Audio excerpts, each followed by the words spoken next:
Lining attach చేసుకొని sides మొత్తం cut చేసుకోవాలి. సేమ్ ఫ్రంట్ పార్ట్ కూడా ఇది రైట్ పార్ట్ ఫ్రంట్లో, దీనికి కూడా సేమ్ స్ట్రైట్గా కట్ పెట్టుకొని పాయింట్ పైన కుట్టేసుకోవాలి కంపల్సరీ.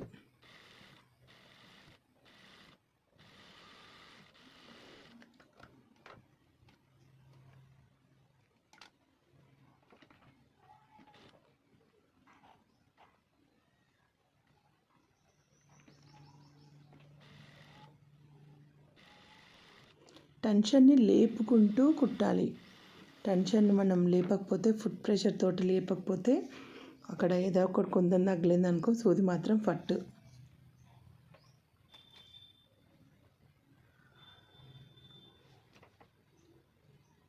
లైనింగ్ అటాచ్ చేసుకోవాలి. సైడ్స్ మాత్రం నీట్గా కట్ చేసేసుకుంటే తొందరగా అయిపోతుంది బ్లౌజు.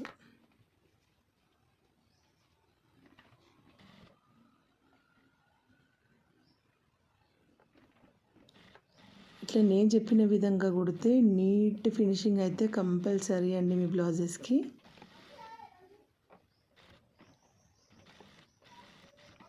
ఇప్పుడు పైపింగ్ చూపిస్తున్నా.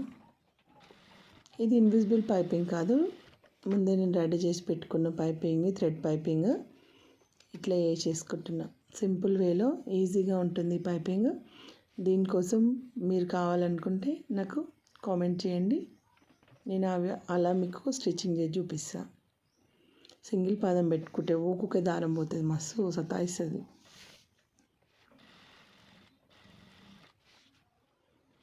ఒక కుట్టేసేసుకుందాం.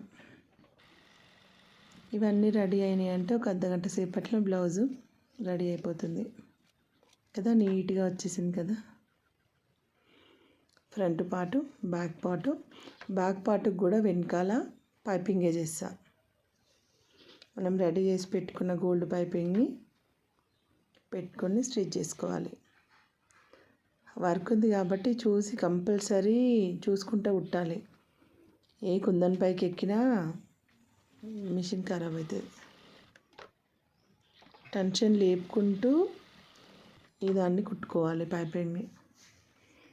ఇన్విజిబుల్ పైపింగ్ మరొక వీడియోలో మీ అందరి కోసం.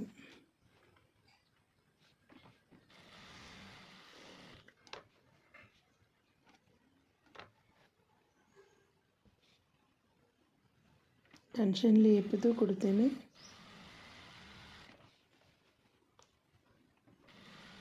Neat piping.